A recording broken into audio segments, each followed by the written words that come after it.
I don't have time for this bullshit. Ha! Bullshit, bullshit, bullshit. All this guy ever does is BS. Anyway, it's time for another edition of BSing with Big Nate.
So please, sweet girl, just stay tonight.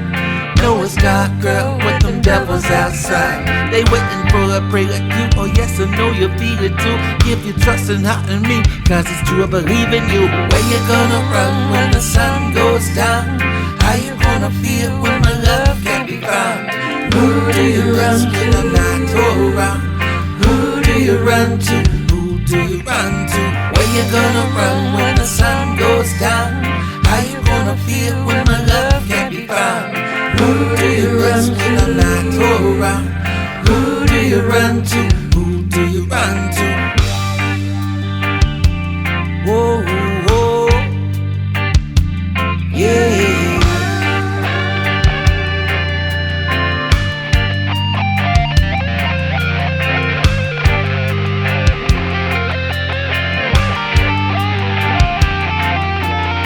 Every day you're running, trying to get far away, thinking that it could help the way that you think.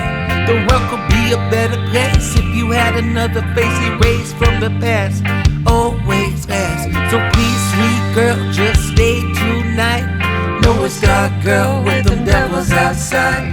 Waiting for a prey like you. Oh yes, I know you feel it too. Give your trust and heart in me. It's true, I believe in you. Where you gonna run when the sun goes down? How you gonna feel when my love can't be found? Who do you run when I'm not around? Who do you run to? Who do you run to? Where you gonna run when the sun goes down? How you gonna feel when my love can't be found? Who do you run when I'm not around? Who do you run to? Who do you run to?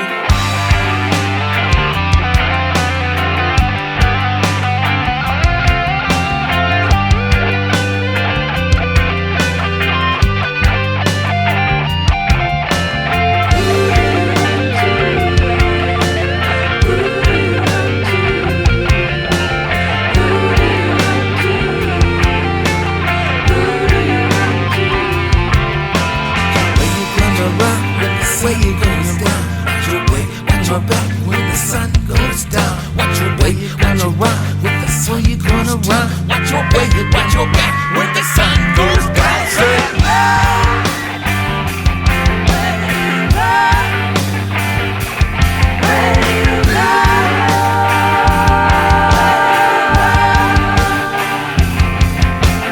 where you gonna run when the sun goes down? How you gonna feel when my love can't be found? Who do you run when I'm not around? Who do you run to? Who do you run to? Where you gonna run when the sun goes down? How you gonna feel when my love can't be found? Who do you run when I'm not around? Who do you run to? Who do you run to? Matt Irie Band runs you on another edition of BS with Big Nate. Now, I talked to Matt a while back, and of course, I wanted a little bit of the scenery that he has behind him. Of course, those lovely palm trees and beautiful grill. You know, we'll get to the music, though, but first I want to talk about that grill. So, how often are you grilling on that thing? That's pretty much, as many days as possible in that thing. So it's either that or the smoker on the other side of me. So it's one of the two. There's no, it's one of the two, and every day on the weekend. So, How much uh, easier does that make to keep your kitchen clean? but very easy. Because if it's not that, it's usually eating out somewhere. We, So, we just got a outdoor griddle, and I yeah, use that as much as possible. And I gotta tell you, my kitchen's never been so immaculate. So I fully appreciate the getting outside and cooking as much as possible. Of course, I got the griddle for Christmas, yeah, and New Year's Eve out there, snow on the ground. I'm grilling up eggs, oh and man, that's the way to do it. kind of never looked back. But let's talk about Run Two and everything that you've got going on. I know you guys are kind of hitting 2022 full swing. We'll start Yeah, with that track, which of course came out back in February. Um, this one's kind of on the deeper side, much more lyrical and less about feeling the music so much. Not That's not to say you can't feel the music, but I feel like there's a yeah. much more focus on the lyricism with this one. So, kind of, where was your head at writing this one? Well, the funny thing about this song is I wrote it several years ago for trying to think of the best way to explain it without without going too long-winded. But there was a certain show that was on TV several years ago, and had a friend of mine who clearly, and these are in the early days, you always had a friend who had a friend who knew somebody. But they had sent me this information about a TV show with the details and everything. So I went back and wrote, and I'm not sure if I can talk about this.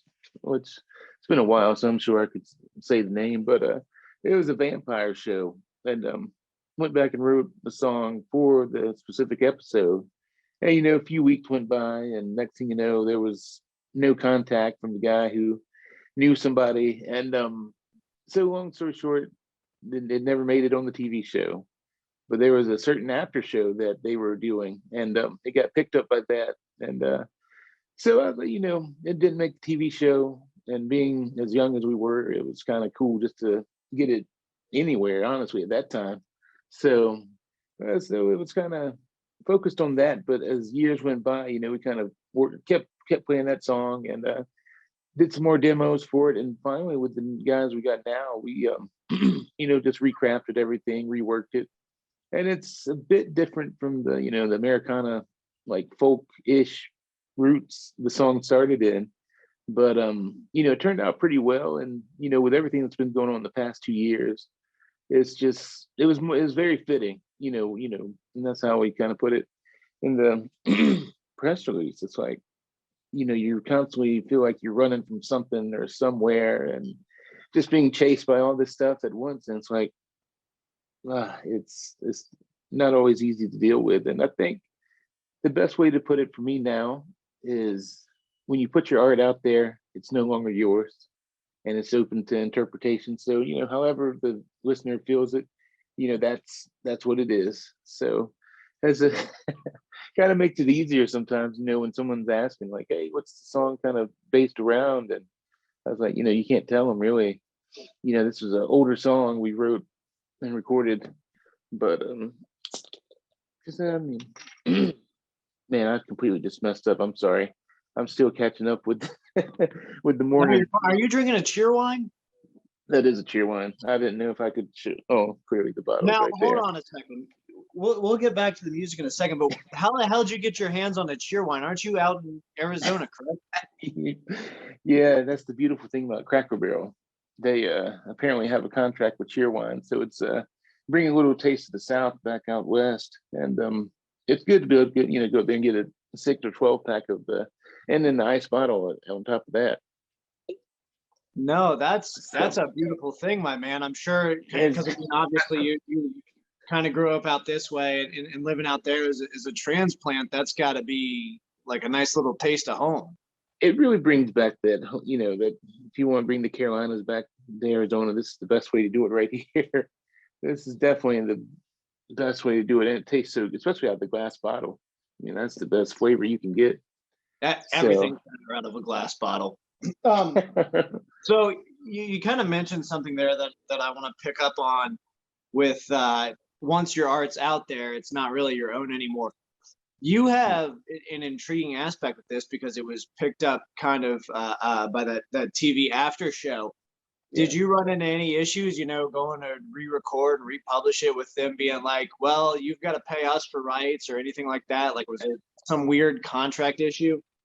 No, because at that time, it was just me, doing I had actually produced and did all the arrangements for the original song. So it really wasn't no thing to, go and re-record and put it out as the new single.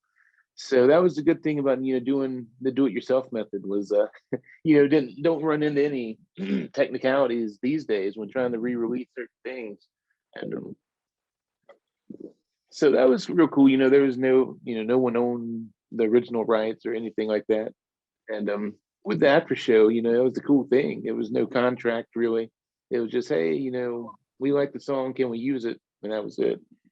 And at that time there really wasn't a big social media was not really as far as music, it wasn't it wasn't as popular. So, you weren't really able to reach a lot more people during those when that was released. But and it was one of those songs that we just kept with it because it had a deeper meaning. And who was know, several years later we'd be in a pandemic. And something I wrote then would be relevant now. So I guess that's kind of the beautiful thing in it all, was just the fact that something I wrote then was still relevant and able to kind of fit the times we're living in now. So, and that's kind of, like I said, when someone asks about, kind of the backing of the song, it's like, it's up to you. Like what, however it makes you feel, that's what the song is about. So hopefully that makes sense. So I was thinking about that the other day. I was like, we were talking about that song, and it's like, you constantly feel like you're running from something or someone or just a feeling. And, that can be anything: anxiety, depression, sadness, whatever it is you're facing. It's like you're running from something. But, it kind of ties it up into a, positive outcome. So that's what I was going for when I, originally wrote the song. But, No, I think you're spot on, man. Obviously you would know, you wrote the damn thing, but I think you're spot on. That's kind of what I pick up on, is it's got a more hopeful, like at the end you feel hopeful, like there's a hopeful resolution. So I think you're spot on. Of course, I mentioned trying to grab 2022 by the balls. What's next? What are you guys working on? Next song is called Better Off, and that's one we, same kind of similar to Run To. It's like it's been sitting in the vault for a little bit, and we started working on the new mix a while back, and finally, we went back and re-recorded, and we've re-recorded probably twice because you want to make sure you're putting out something you're happy with, and we worked some demos and released one of them, and then just decided, we wanted to go back and re-record once we found a new home at a studio in Greensboro and the new engineers who could really, bring out the best in us and to bring out the best in the whole song together.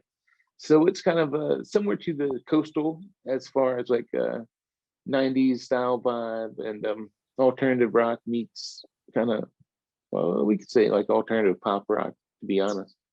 But it just has that feel from the night, like there's just that feel good vibe to it the whole time.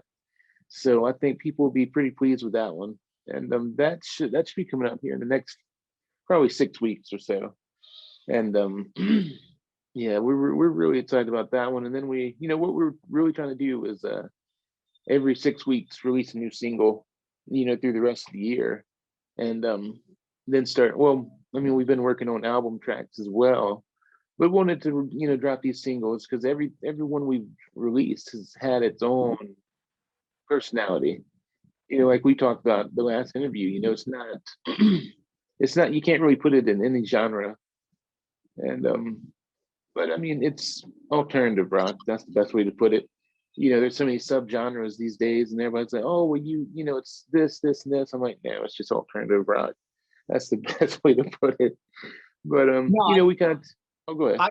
I think alternative rock is one of those catch-alls, and it's such a beautiful thing because it's such a vast, diverse category that it really does give you freedom. I don't know. I kind of get driven nuts by, like, particularly I grew up listening to metal, and there are so many different subgenres that it becomes like, why are we so attached to putting labels on things? And I think it's just part of the human condition. So I think that beautiful catch-all of alternative rock is just I mean, it's an eloquent thing. Yeah. Yeah. I mean, you were right there. I mean, even like you said with the metal, I mean, even that there's so many subgenres. It's like, what, and it's almost what's trendy.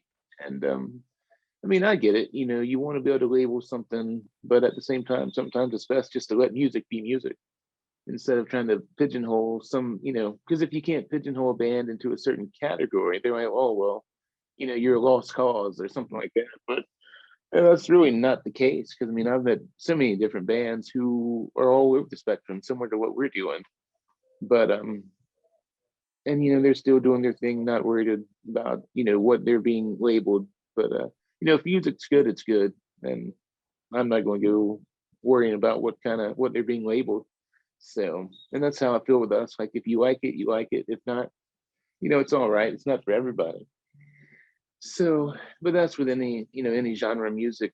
Honestly, it's like I'm not a big fan of a lot of different things, but I still give it respect and credit for doing what they're doing. So that's kind of my stance on it all. It's like, don't be afraid to listen to something, even if it's not what's being pushed on you by, all sorts of social media and influencers. It's like, don't, if you like something, you like it. Like, there should be you shouldn't have to defend like why you like a certain sound. No, I think you're absolutely spot on with that analysis of the whole thing. Is that, like, there's that phrase guilty pleasure, and Yeah. it just drives me nuts. If I want to listen to ABBA, I'm going to listen to ABBA. Granted, that's not usually where I go. I do. Yeah. I mean, they've had all these years in the industry for a reason. People like what ABBA's doing. Just own it. Be proud of it. Yeah. Enjoy it. Have fun with Yeah. it. And I think you kind of the whole vibe about you as a person and everything you do musically is so welcoming and refreshing that I'm extremely excited to see what's coming next, and very much so have you back on when the next single comes out. We're looking for that in May, correct? Yeah, right now it's probably be about May. I mean, we're waiting on the master to come back in now, and give some time to get the promo ready and just go 100% whenever we release that one, kind of like we did with Run To. And because I mean, we've been around for a while, but when you're starting kind of from the ground up again, it's like you're a new band. You're a brand new band to everybody, and and that's kind of what we were talking about before. It's like, it don't matter that we've been playing for several years, or around the triad, or kind of like the Southeast region. It's like outside of that region, you're still new to everybody else. So kind of starting, I was trying to think of the best way to put it, because with the new management company, they were able to push us to a broader audience. So it's a process. Like, everything is a process. We took down all the songs we had before, and just starting fresh. Because I mean, and like I said, right now we got 2 songs, but Better Off will be out in about for about a month or so, and then 6 weeks after that we'll release the next song, and then 6 more weeks we'll do the next one. So we have a little taste of everything, kind of like we're bringing out the best of our sound, and just putting it out there for everybody, and hopefully everybody likes it. So that's what we're hoping for. Well, and you've got a fan in me, and I think everyone out there, you need to go ahead and follow Matt Irie Band on social media, and be ready for that next single, because it's not one that you're going to want to miss. Matt, Yeah. Thank you once again for joining me. It's always a pleasure having you on. I expect to talk to you again soon when Better Off hits the streets. Yeah, man, we're looking forward to it. Nate, thank you for having me on again. Always a pleasure. I appreciate it, brother.